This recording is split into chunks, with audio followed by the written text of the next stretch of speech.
Why would the king let a simple man overshadow him?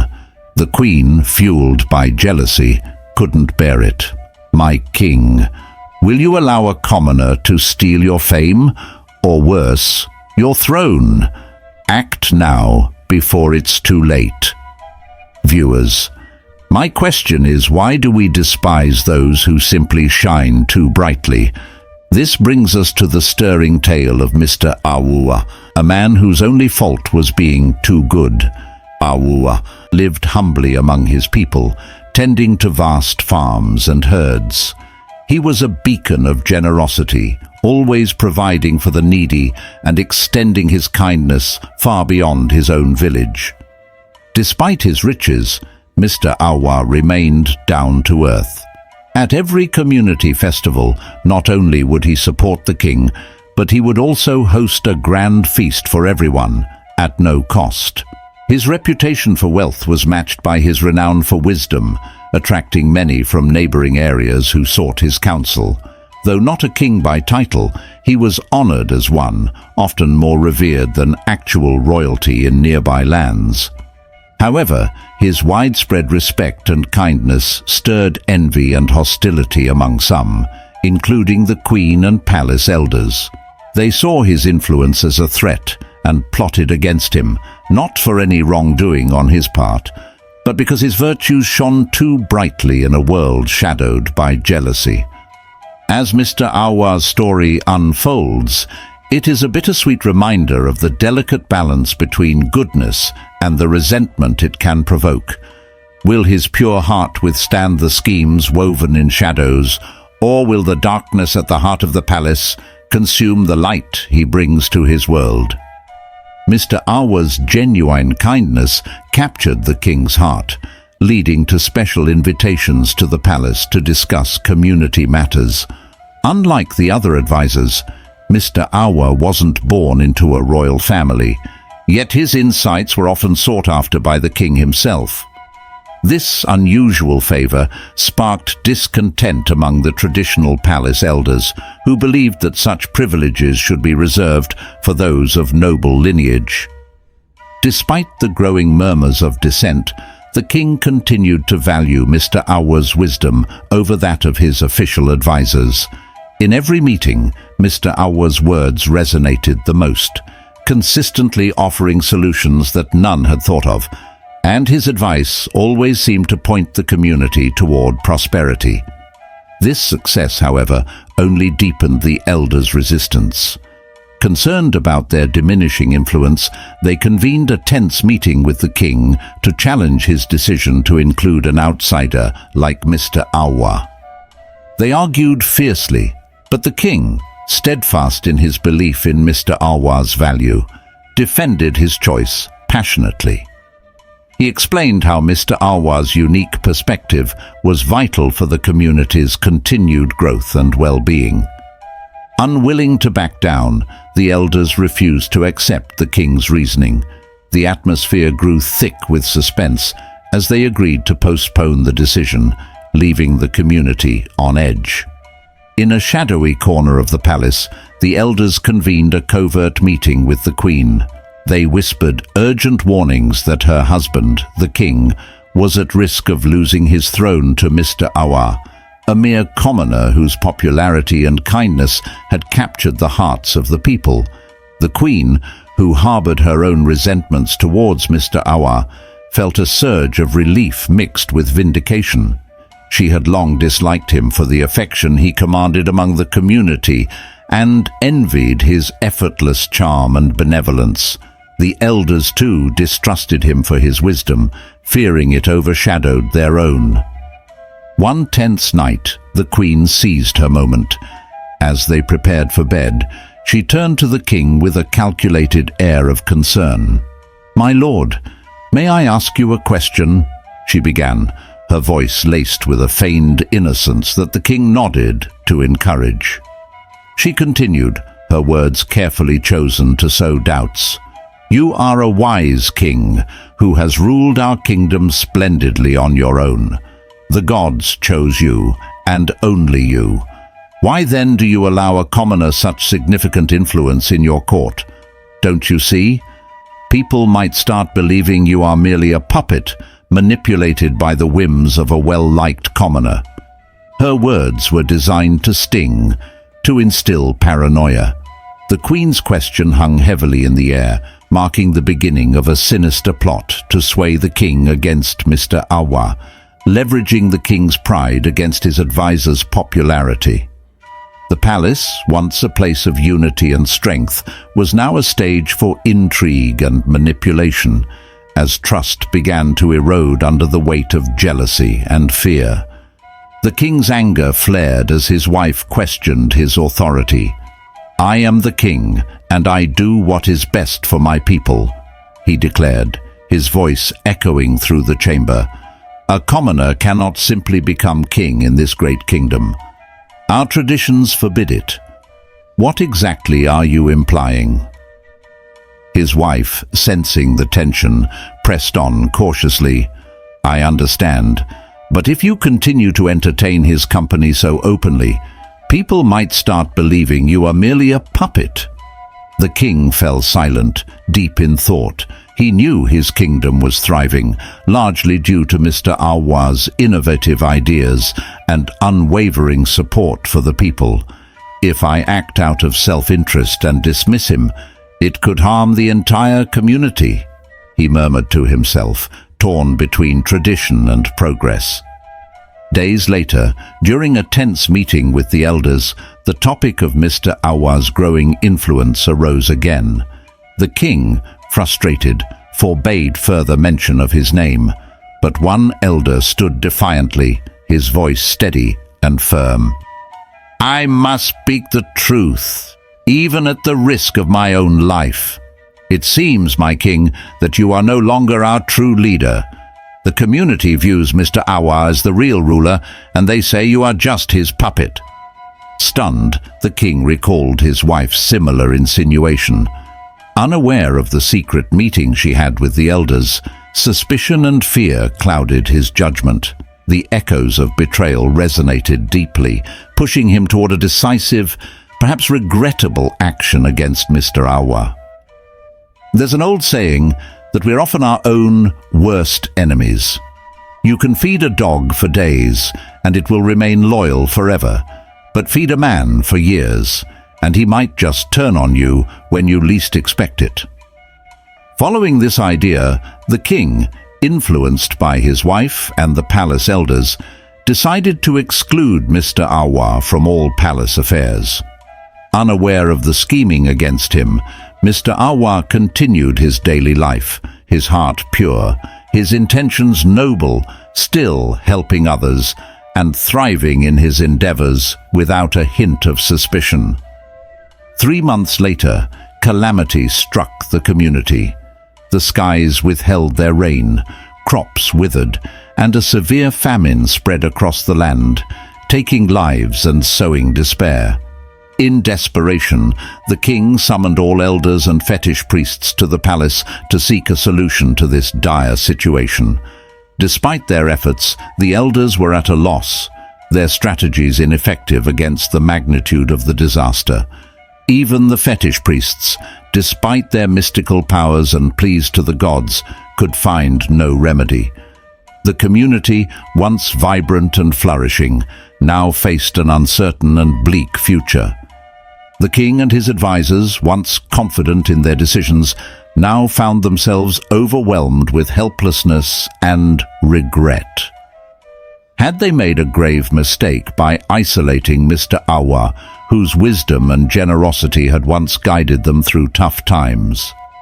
In the palace, a few wise elders who had quietly disagreed with the decision to exclude Mr. Awuah from their meetings saw the current crisis as a chance to correct this oversight. As the famine worsened, claiming lives and casting a shadow of despair over the community, these elders advocated strongly to invite Mr. Awuah back. They hoped his insight might offer a solution to the devastating calamity. Reluctantly, and with no better options at hand, the king, alongside the queen and the rest of the council, agreed to call him to the palace, though not without some displaying forced smiles to hide their earlier opposition. When Mr. Awuah arrived, he was met with a mixture of genuine gratitude and masked resentment. Standing before the king and his advisors, he was asked to share his thoughts on the dire situation. Mr. Awuah, unaware of the prior plots against him, spoke earnestly. "My lord, our community faces a grave challenge with this famine, but there is a path forward, though it requires unity and hard work from all of us." He proposed an ambitious plan to build a canal from a distant river to the drought-stricken lands near the community. This canal would bring much-needed water to the fields, allowing them to grow quick, yielding crops. He emphasized that the project would need everyone's involvement, but promised that the harvest would belong to both the king and the community, a true fruit of their collective labor. When Mr. Awuah presented his plan to build a canal to save their drought-stricken community, the king, puzzled, asked, "But how will we feed the workers who toil to make this canal and farm the land?" Mr. Awuah responded with a resolve that silenced the room. "There is no food left in the palace storages, and I cannot stand by while my people suffer. I am fortunate to have more than enough, and if everyone perishes, what use is my wealth? So, I will open my warehouses and use everything I have to feed all the workers and their families, not once, but twice a day, for more than a year. And I will ask for nothing in return. I am ready to sacrifice my wealth to save their lives." A wave of astonishment swept through the palace. The queen, the king, and all the elders were stunned by his generosity. The king, moved deeply, admitted, "I have always known you to be generous, but this surpasses all. You leave me speechless. We must certainly put your plans into action." With the king's endorsement, Mr. Awuah detailed the plans to the community. Everyone agreed eagerly. True to his word, Mr. Awuah opened his warehouses and began feeding the workers and their families. His unwavering support fueled their efforts, and within months the community had not only a new canal, but also a renewed spirit. They had adequate water and food, and the canal became a lifeline, a testament to what could be achieved when one man's kindness sparked a collective strength. Everywhere he went, from small gatherings to busy marketplaces, Mr. Awuah's name was on everyone's lips. Children and adults alike sang praises of Agya Awuah, the Savior, the Redeemer. His ingenious plan had not only revitalized their community, but had become a beacon of hope for neighboring ones facing similar crises. As word of his deeds spread, people from far and wide sought his guidance, and his popularity soared across the region. However, not everyone basked in the warmth of Mr. Awuah's rising star. Just like the tsetse fly that draws blood, no matter how kindly it's treated, or the snake that bites regardless of the love shown to it, a few harbored bitterness. As the community's adoration for Mr. Awuah grew, so did the jealousy and resentment within the palace walls. The elders and the queen, who had once plotted his exclusion, now watched helplessly as their schemes crumbled. They scrambled for any reason to discredit him, but the overwhelming goodwill Mr. Awuah had fostered left them grasping at straws. The queen in particular found herself isolated in her displeasure, unable to sway the king or convince the chief of any fault in Mr. Awuah's character. As Mr. Awuah's influence deepened, the palace's internal strife highlighted a stark contrast. While one man's kindness united a community, envy threatened to divide the very leaders sworn to protect it. In the shadowed corridors of the palace, the queen and some elders wove a dark plot to keep Mr. Awuah away. Fueled by envy, they spread chilling rumors. Mr. Awuah, they whispered, was no benevolent philanthropist, but a ritualist who had sacrificed his own wife's chance at motherhood for wealth. Mrs. Awuah, a woman of deep humility who rarely stepped into the social spotlight, stood by her husband through every storm, her heart heavy as her character was smeared by those she had trusted. Despite the hurtful gossip, not everyone was swayed. Many in the community, knowing Mr. Awuah's kind heart, dismissed the rumors as the venomous lies they were. But others, clouded by doubt, began to look at him askance.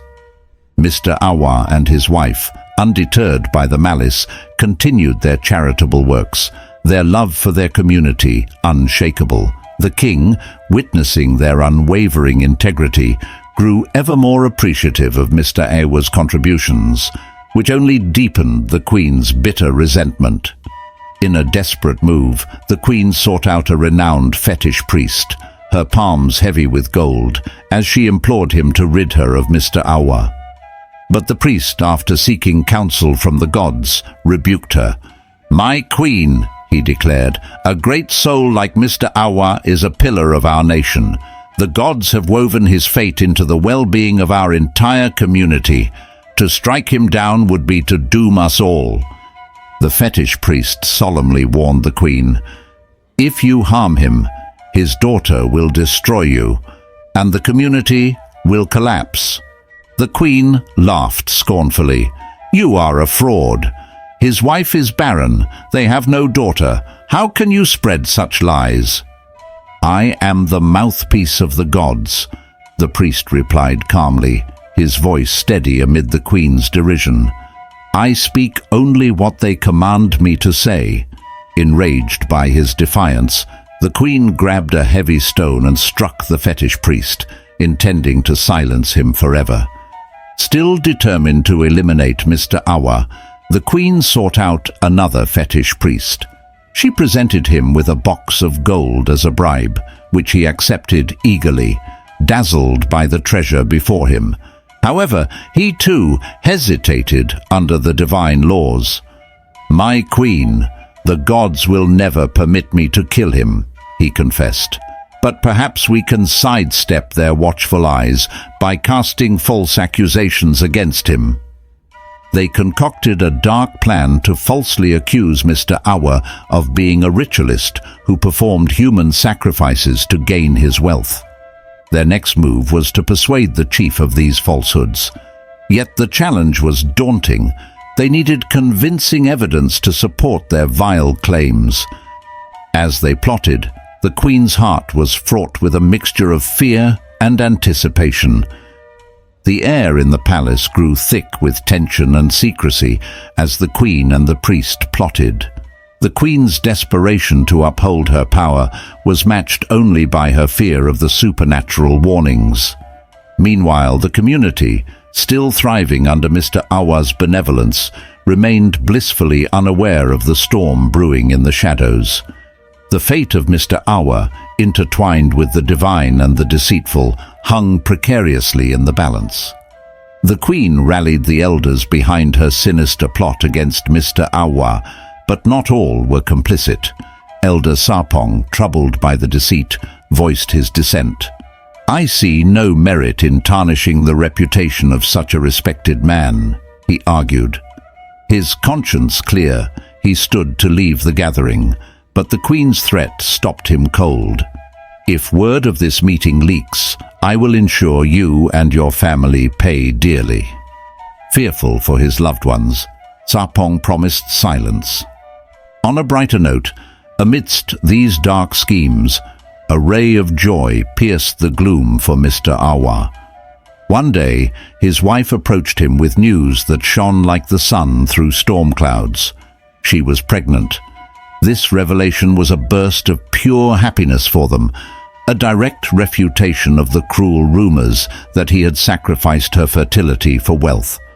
Overjoyed, Mr. Awuah planned a grand celebration. He sacrificed 4 large cows and invited the entire community to share in their joy, turning the occasion into a lavish feast. At the party, Elder Sarpong watched the jubilant faces, their laughter and cheer painting a stark contrast to the dark plotting of the palace. Witnessing the genuine happiness and unity Mr. Awuah brought to his community, Sarpong felt a heavy weight on his soul. Why are people so filled with malice?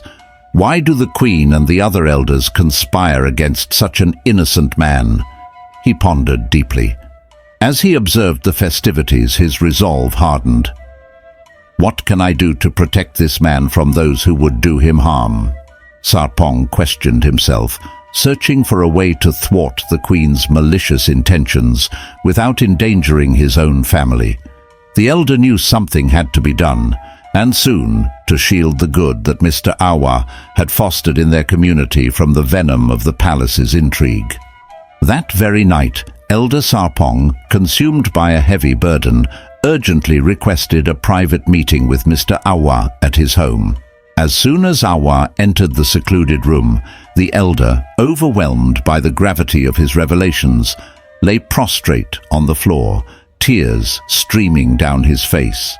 Awuah, I know of the great kindness and wisdom you have bestowed upon this community and the neighboring villages, he sobbed. You must flee, for your generosity and influence have earned you powerful enemies. The queen and some of the elders have plotted your demise. I opposed their wicked plans, and now my family and I face grave danger for my descent. But I would rather risk our lives than see harm come to you. Your survival is vital. You are needed to continue your good works. Awuah, solemn and composed, listened intently. Elder, your courage and sacrifice touch my heart deeply, he responded, but I cannot bear the thought of you and your family suffering on my account. I have lived a fulfilling life, contributed to the well-being of many, and if my time is near, so be it. I cannot run, for they would surely find me. Remember, an honored prophet often finds little respect among his own. My only wish now is to see my unborn child, to hold my baby at least once. But if fate decides otherwise, I entrust you with the care of my wife and child. The room was thick with emotion as the two men contemplated the weight of the situation. Elder Sarpong, moved by Awuah's acceptance and bravery, pledged, I will do everything within my power to protect them, come what may. Their meeting, shrouded in the stillness of the night, was a poignant testament to the sacrifices made in the face of injustice and the profound bonds forged in times of peril. I've been sharing videos on YouTube, but recounting this particular story left me overwhelmed with tears and goosebumps. It's a stark reminder of the tragic fate that often befalls the kindest souls, those who are unjustly persecuted or even killed by the very people or nations they've strived to uplift.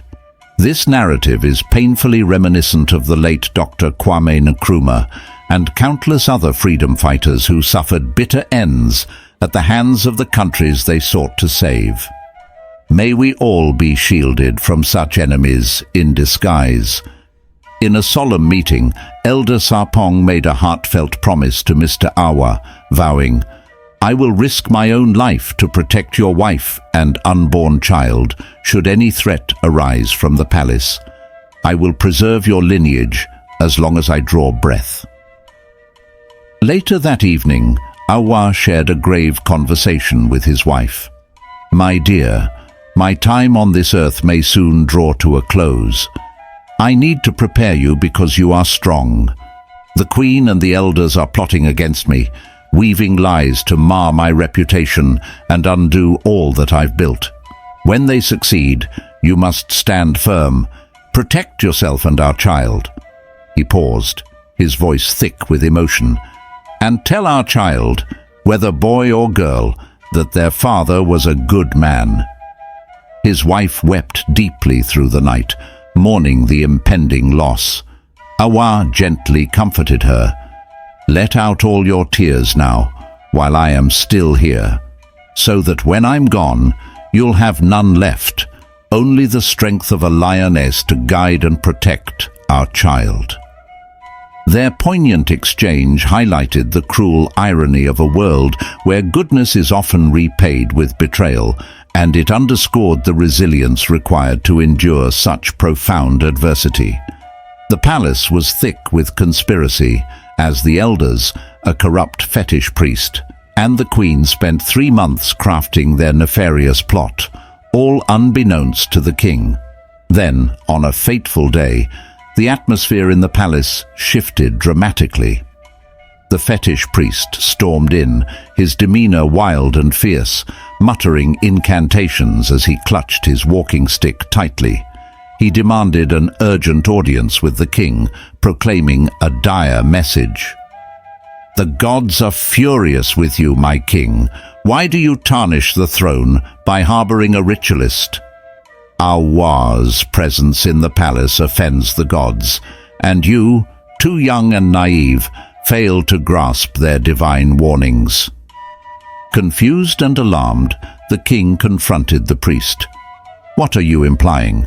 Are you accusing Awuah of using human sacrifices to enrich his lands?" The priest nodded gravely. "Exactly, my king. He buries the dead in his fields, seeking fertile soil and abundant crops. His wealth is soaked in the blood of innocence." Doubtful yet shaken, the king pressed, "Do you have proof? What if your claims are false?" The priest responded with a chilling offer. "If I lie, then let my entire family pay with their lives." Taking no chances, the king ordered Mr. Awuah's immediate arrest and brought him before the court for questioning. Standing before his accusers, Mr. Awuah faced the king with a calm yet firm resolve. "My king, why would I commit such horrors? Why would I slaughter my fellow humans for gain, only to use that same cursed wealth to aid the community?" He maintained his innocence, his voice steady and sincere. The room fell silent, the air heavy with tension, as the king weighed the words of a man known for his benevolence against the grave accusations spurred by hidden agendas. The tension in the palace was palpable as the fetish priest delivered his ultimatum to Mr. Awuah. "If you claim to be innocent, then prove it. Let us journey together to all your 10 farms, and there the gods will reveal any souls you may have sacrificed," he declared with a steely gaze. As the story of Awuah hangs in the balance, what do you think will happen next? Have you, or someone you know, ever been wrongfully accused? Share your experiences with us. We're also curious to see which countries our viewers are from, so let us know by identifying your flag in the comments. And don't forget to like, share and subscribe to Ananse Web of Tales for more enthralling African stories that not only captivate but also impart profound moral lessons. Stay tuned for the next episode where we uncover the fate of Awuah, his devoted wife, and the confrontational fetish priest. Your support helps us bring these rich narratives to life, exploring themes of justice and integrity amidst trials and tribulations.